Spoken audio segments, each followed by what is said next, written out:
Adding a new supplier is crucial for enhancing your restaurant's ingredient sourcing strategy and ensuring seamless operations. In this video, let's learn how to add a supplier to your inventory. Let's get started. To begin, head over to Setup. Go to Inventory Setup, and then Inventory Settings. Find and click on Suppliers. Now, it's time to add your supplier. Click the Add Supplier button.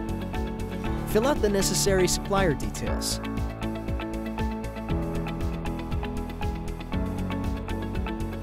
And click Save.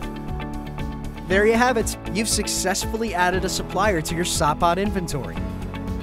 Check out our video on adding multiple suppliers for an ingredient in Sapaad. Want to learn more? Click on the link below to book a demo.